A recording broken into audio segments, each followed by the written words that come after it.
Joining us this morning is the Union Sports and Labour Minister, Mr. Mansukh Mandaviya जी। और इनकी मैं एक आपको बात बता दूं, ये इतने एंगेजिंग हैं और स्पोर्ट्समैनशिप की स्पिरिट इतनी है इनमें कि आप जब जाएं इनसे आपको लगेगा एक खिलाड़ी का जो साइकोलॉजी होता है वो इनके अंदर है। नेवर से डाई, हमेशा अपने टारगेट को अचीव करना। मनसुख मंडाविया जी, आजकल लेबर कोड आपका बहुत चल रहा है। स्पोर्ट्स में तो बहुत झंडे गाड़ रहे हैं हम, पर लेबर कोड आपका बहुत चल रहा है। I hand it over to mister Mansukh Mandaviya to explain to us कि ये लेबर कोड से आपका ऑब्जेक्टिव क्या है और रिफॉर्म्स में ये कितना बड़ा स्टेप है। सबसे पहले तो मैं आपको ये अभिनंदन करना चाहूंगा कि आपने लेबर कोड जैसे महत्वपूर्ण विषय पर मुझे बातचीत करने के लिए बुलाए। जैसे विनीत भाई का तो ज्यादा विषय स्पोर्ट्स का है, लेकिन जब लेबर कोड का विषय है तब तक दोस्तों मुझे मोदी जी ने दो शक्ति के लिए काम करने के लिए कहा है।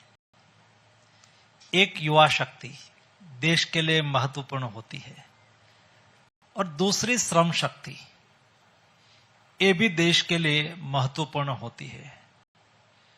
श्रम शक्ति और युवा शक्ति को आगे बढ़ाना, देश के लिए ये दोनों शक्ति का उपयोग करके विकसित भारत के रास्ते पे आगे बढ़ना, और 2047 जब देश आजादी का शताब्दी दिवस मनाता हो तब हमें विकसित भारत बनना। उसमें लेबर वर्कफोर्स एक महत्वपूर्ण पिलार है। ये देश में 40 करोड़ से अधिक हमारा वर्कफोर्स है, जो मेहनत करता है, जो मजदूरी करता है, जो नेशन बिल्डिंग करता है, ये देश को बनाने वाला है। इसलिए मेरे मन में और मोदी गवर्नमेंट श्रम को प्राथमिकता देती है, श्रमिक को प्राथमिकता देती है। ये देश की आजादी के पहले से बना हुआ 26 लेबर कानून से देश गवर्नेंस होता था। दोस्तों, आप सोच सकते हो कि आज से 100 साल पहले वर्किंग कंडीशन अलग थी, जॉब की स्थिति अलग थी, कामकाज की व्यवस्थाएं अलग थी। ये सबके को, ये समय को ध्यान में रखते हुए जो कानून बने थे वो ही देश की आजादी के 75 साल तक वो ही चलते रहे। और उससे हुआ क्या, ये देश में कई ऐसी धाराएं बही, कई ऐसे विचार आए, ऐसे विचार के लोग शासन में आए, ऐसे विचार के लोग लेबर को लेबर का अपना जिम्मा ही है लेबर के कल्याण करना, और ना लेबर का कल्याण हुआ ना देश में इंडस्ट्रीज आगे बढ़ी। ये दोनों के बीच में सामंजस्य लाना बहुत आवश्यक होता है, क्योंकि देश को इंडस्ट्रीज की भी आवश्यकता है, देश को वर्कफोर्स की भी आवश्यकता है। लेकिन वर्कफोर्स और इंडस्ट्रीज, जब इंडस्ट्रीज होगी तब काम मिलेगा, जब काम करने वाला है तब इंडस्ट्री चलेगी। दोनों धारा को समझ के हमें नीति तय करनी चाहिए। उसमें बहुत समय लगा, लेकिन जब मोदी जी ने एक दशक पहले एक परफॉर्मेंस बेस्ड गवर्नमेंट का नेतृत्व करना चालू करा, डेवलपमेंट सेंट्रिक गवर्नमेंट बनी, जिन्होंने प्राथमिकता दी रिफॉर्म, परफॉर्म और ट्रांसफॉर्म। कैसे ट्रांसफॉर्मेशन लाना चाहिए, कैसे रिफॉर्म करना चाहिए, तो मोदी जी ने कहा कि हम पुराने 26 कानून है, वो वर्तमान समय में ILO क्या कहता है, ग्लोबल प्रैक्टिस क्या है, दुनिया में कैसे कानून है, ऐसे कानून हमारे देश में होने चाहिए। इसलिए 26 कानून को रिफिल करके 4 लेबर कोड में कन्वर्ट करा, और ये 4 लेबर कोड को 2019 और 2020 2 साल में पार्लियामेंट से पारित करा। पार्लियामेंट से पारित करने के बाद 5 साल तक हम इंप्लीमेंट नहीं कर पाए।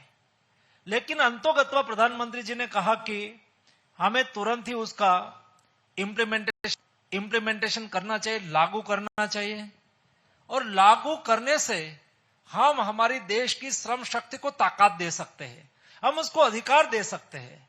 और कई लोग उसके लिए इधर उधर बोलते रहे।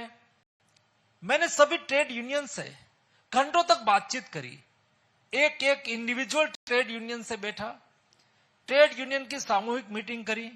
मैंने कहा कि क्या कारण है, आप ये लेबर कोड के साथ सहमत है, नहीं सहमत है, ऐसा क्यों चलता है? और हम ये सब करते रहे। लेकिन स्टेट गवर्नमेंट को पता चल गया कि लेबर कोड में जो प्रावधान करा गया है ये तो हमारे वर्कर्स सेंट्रिक है। इसलिए अपने अपने स्टेट में 23 स्टेट ने ये लेबर कोड का प्रावधान अपने स्टेट में जो लोकल कानून थे ये कानून को अमेंड करके प्रावधान कर दिया। तो मोदी जी ने मुझे कहा कि हमें उसको तुरंत ही लागू करके यूनिवर्सल सारे देश में एक समान कानून लागू कर देना चाहिए। और जब मैं ट्रेड यूनियन से बात कर रहा था तो कई ट्रेड यूनियन तो उसमें अच्छी तरह से सम्मत हो गए, कई ट्रेड यूनियन उसका विरोध करते थे। तो विरोध, मैंने कहा क्या विरोध, क्यों विरोध कर रहे हैं, कौन सा प्रावधान ऐसा है? और ये डेमोक्रेटिक सिस्टम है, अंतोगत्वा सरकार कोई वर्कर्स के खिलाफ तो कभी नहीं हो सकती। जो प्रधानमंत्री कामगार का, मजदूर का पग धोता है वो कभी मजदूर के खिलाफ कोई एक्शन करता है? सही, कभी नहीं करेगा। जो जिसको मोदी पूजता है ऐसे लोगों की कल्याण की कोई बात आती है तो मोदी गवर्नमेंट तो उसको प्रो एग्रेसिव काम करेगी।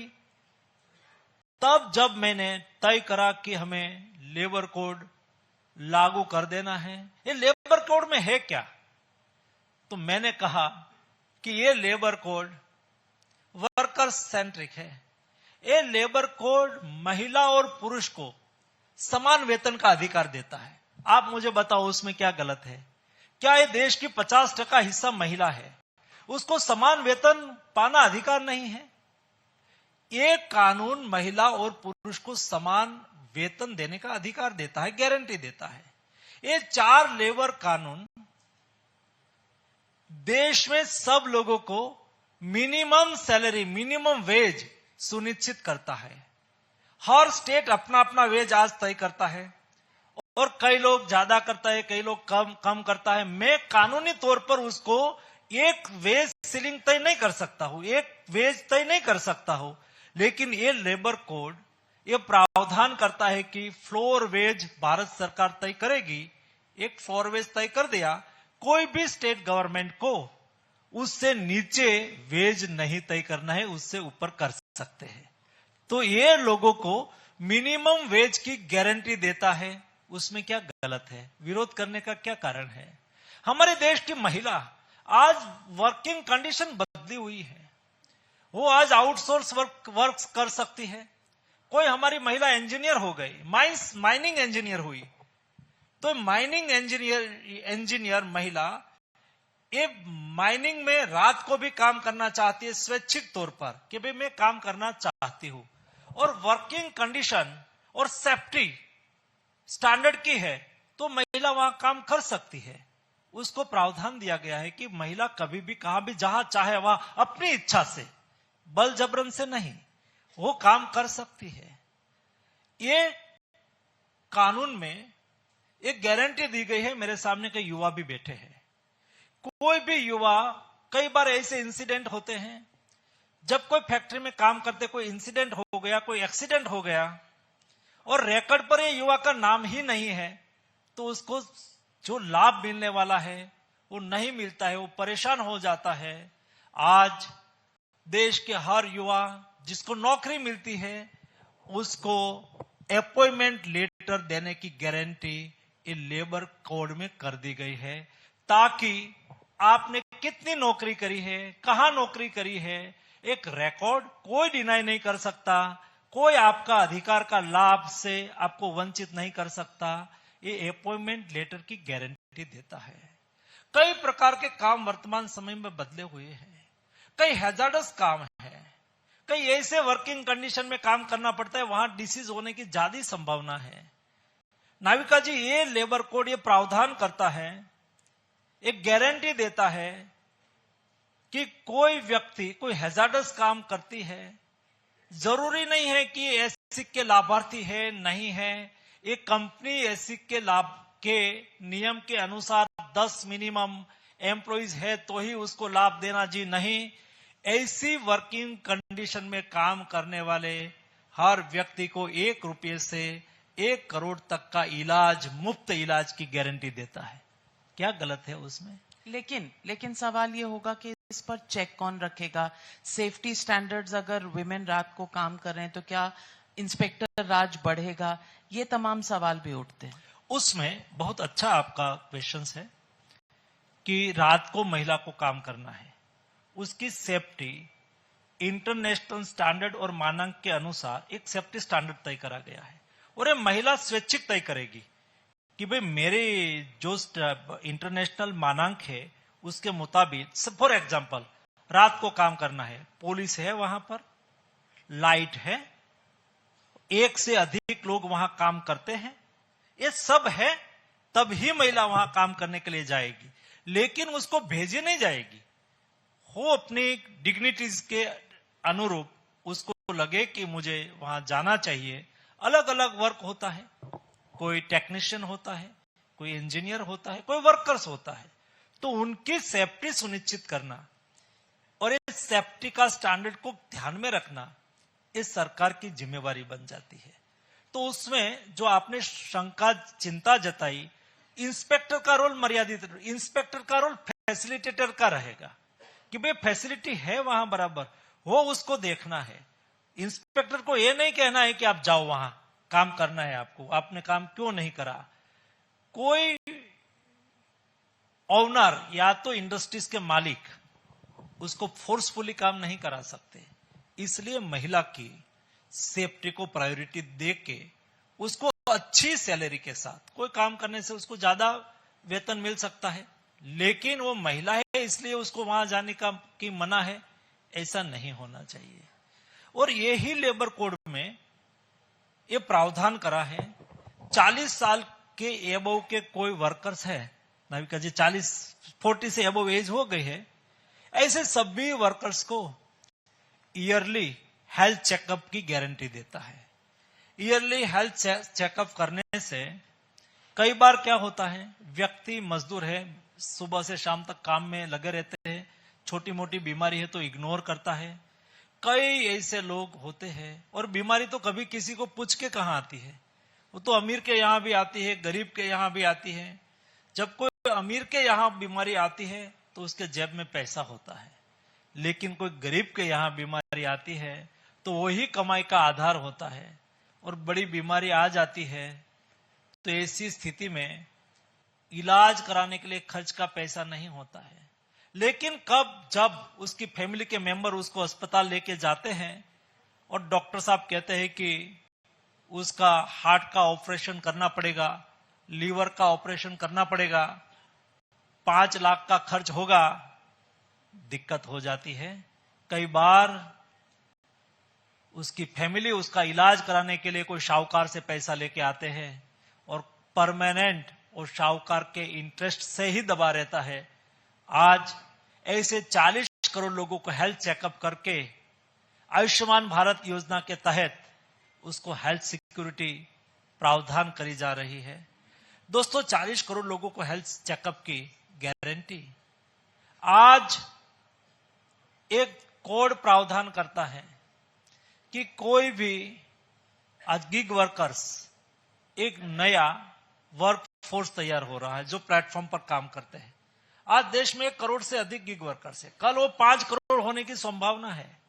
उसकी सोशल सिक्योरिटी के लिए आज दुनिया में कोई ILO के पास भी क्लैरिटी नहीं है। ये 4 लेबर कोड ये प्रावधान करता है कि गिग वर्कर्स को सोशल सिक्योरिटी देना है।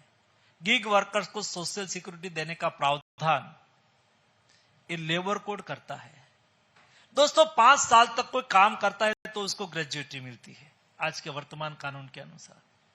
ये 4 लेबर कोड में हमने प्रावधान करा है, 1 साल तक जो कोई फिक्स टर्म काम करने वाले एम्प्लॉइज है, उन्होंने 1 साल काम करा हो तो भी उसको ग्रेच्युइटी मिले, उसकी गारंटी लेबर कोड देता है। तो फिर भारत की इंडस्ट्री कंपेटिटिव हो पाएगी क्या? ये जो ओनर्स हैं, जो कंपनी चलाने वाले हैं, उनका कंपेटिटिव एज पर कहीं ना कहीं बोझ डालेगा? एक ये सवाल है, कंपेटिटिवनेस भारत कैसे मेंटेन करेगा? दूसरा सवाल ये भी उठता है कि हायरिंग एंड फायरिंग का जो आपने प्रावधान उसमें दिया है कि 300 लोगों से कम की कंपनी हो तो आप कभी भी हायर करिए, कभी भी फायर करिए, इससे जॉब सिक्योरिटी पर क्या असर पड़ेगा? बहुत अच्छा सवाल करा, क्योंकि ये ही विषय लेके कई लोग कंफ्यूजन पैदा करने के लिए निकले हैं। सवाल है, hiring it's one thing, firing तो हम करते ही नहीं। हायरिंग हमें 300 इसलिए करा है, आज इस क्लोज से बचने के लिए। लोग 100 से अधिक कर्मचारी हैं तो दिखाते ही नहीं है और रिकॉर्ड पर ही नहीं लेते हैं। ये मिनिमम रिकॉर्ड पर ले लेंगे और कंपनी कोई वैसे इंटीमेंटम उसको उसकी लेबर की सिक्योरिटी के साथ बांधछोड़ करके बंद करने की इजाजत नहीं मिल जाती है, उसका अधिकार छीनने की इजाजत नहीं मिल जाती है। इसलिए 100 से 300 करने का उद्देश्य यही है कि उनके एनरोल पर कितने कर्मचारी है, कितने वर्कर्स है, वो तो कम करके दिखा के कभी भी भाग जाना और 200 लोगों को रजिस्टर पर भी नहीं लेना। मैंने बहुत ब्रेनस्टॉर्मिंग करा था कि भाई ये प्रावधान के लिए वो विरोध कर रहे हैं तो क्या प्रावधान है, हमने क्यों लाए, उसका हार्द क्या है। जब ये बिल बना तब मैं नहीं था, तो बिल बनाने वाले से मैंने बात करा कि आपके मन में क्या विचार आया था, आपने जब स्टेक होल्डर कंसल्टेशन करा तो क्या निकला था। तो मुझे बताया गया कि 100 तो अब तक प्रावधान 100% का था। तो बाद में वो करते थे क्या, ज्यादा हो तो रजिस्टर पर लेते ही नहीं थे, ऐसा करके वो अपना रास्ता ढूंढ लेते थे। हमने उसको फॉर्मलाइज करा है और कुछ नहीं करा है, और ये करने से कोई वर्कर्स का हितों को डूबने नहीं देंगे, ये तो सुनिश्चित करने की जिम्मेवारी हमारी है ही है। आप क्योंकि स्पोर्ट्स मिनिस्टर हैं तो मैं एक आखिरी सवाल जरूर स्पोर्ट्स मिनिस्टर के तौर पर आपसे पूछूंगी। अभी भारत देश में लायनल मेसी का टूर हुआ, हमने देखा बंगाल, हैदराबाद, मुंबई, दिल्ली, सब जगह वो गए। एज अ स्पोर्ट्स मिनिस्टर, एक स्पोर्ट्स आइकन का एक तरह का ये कमर्शियल टूर और उसके जो अरेंजमेंट्स रहे, आपके क्या विचार है? मेरा ये विचार है कि आयोजक कोई भी हो, प्राइवेट हो या कोई भी हो, देश में मेसी को लेके आए, अच्छा हुआ। उसमें हमें हमारे देश में स्पोर्ट्स कल्चर कितना डेवलप हो रहा है देश के संज्ञान में आया। मैंने देखा फुटबॉल लवर्स इतनी भीड़ कर रहे थे, इतनी भीड़ कर रहे थे, लोग उसके दीवाने थे। ये व्यक्ति के नहीं, स्पोर्ट्स पर्सनालिटी के, स्पोर्ट्स के दीवाने थे। मैं मानता हूं कि एक समय था जब मैं कॉलेज में पढ़ता था, स्कूल में पढ़ता था, तो माता पिता कहते थे कि खेलो मत, पढ़ने में ध्यान दो। आज मैं मेरे बच्चे को कहता हूं पढ़ो भी खेलो भी। ये जो वर्क कल्चर चेंज हुआ है, ये जो स्पोर्ट्स के प्रति देश के युवाओं की रुचि बढ़ी है, एक स्पोर्ट्स इकोसिस्टम डेवलप हो रही है, स्पोर्ट्स कल्चर डेवलप हो रहा है, वो आने वाले दिनों में हमारे देश में देश का इंटरनेशनल प्लेटफॉर्म पर और ओलंपिक्स में मेडल टैली भी बढ़ाएगा, देश का गौरव भी बढ़ाएगा, देश के युवाओं की फिटनेस भी बढ़ेगी, देश के युवाओं का स्वास्थ्य भी बढ़ेगा, और व्यवस्था भी खड़ी होती जा रही है। आज मैं ये नहीं कहूंगा कि हमारे पास सब कुछ व्यवस्था है, लेकिन हमने सारे देश में, जब हम एक स्पोर्टिंग नेशन के रूप में उभरने की दिशा में आगे बढ़ रहे हैं, अभी हमने कॉमनवेल्थ का बिड जीत लिया है, हमने वर्ल्ड पुलिस गेम्स का बिड जीत लिया है। कॉमनवेल्थ से भी बड़ी गेम्स है वर्ल्ड पुलिस गेम्स, बहुत बड़ी होती है। अभी आपने शॉर्ट टाइम के पहले ही देखा होगा world para athletics championship India में हुई, तो world para athletics championship Commonwealth से कम नहीं थी, क्योंकि पैरा एथलीट की व्यवस्था करना, उसको संभालना, उसकी सुविधा सुनिश्चित करना मुश्किल होता है, लेकिन भी बहुत सरलता से सब कुछ हुआ। 2036 में ओलंपिक्स के लिए भी हमने बीड तय कर लिया है।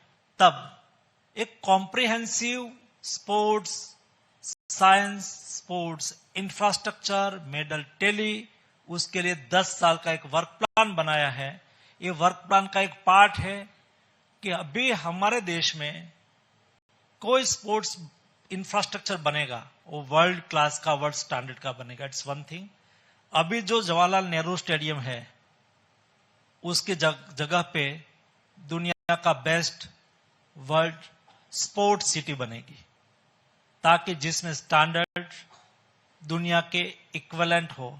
उसके लिए हमने सारे देश में स्पोर्ट्स इंफ्रास्ट्रक्चर गैप एनालिसिस करा है।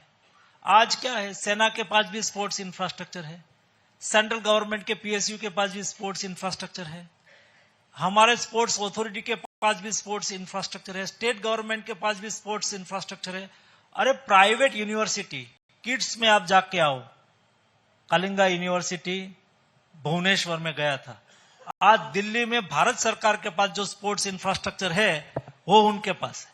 तो इस सभी को एक अम्ब्रेला के नीचे लेके कहां गैप है, कौन से क्षेत्र में गैप है, उसका गैप एनालिसिस करके वहां हम स्पोर्ट्स इंफ्रास्ट्रक्चर बनाएंगे। उसके लिए हम स्कीम भी लेके आएंगे। Sports equipment, sports good manufacturing के लिए भी कई स्कीम हम लेके आ रहे हैं। एक बार मैं अलग से 1 घंटा इस विषय को लेके आपके साथ संवाद करूंगा ताकि देश को पता चले। धन्यवाद। Thank you very much Mansukh Mandaviya. मेहनत भी, इसीलिए लेबर कोड, शोहरत भी, इसीलिए स्पोर्ट्स, कॉमनवेल्थ टू ओलंपिक्स, आपने रास्ता तय कर दिया। बहुत बहुत बधाई भी आपको। And ladies and gentleman, a huge round of applause for union minister Mansukh Mandaviya. Thank you sir.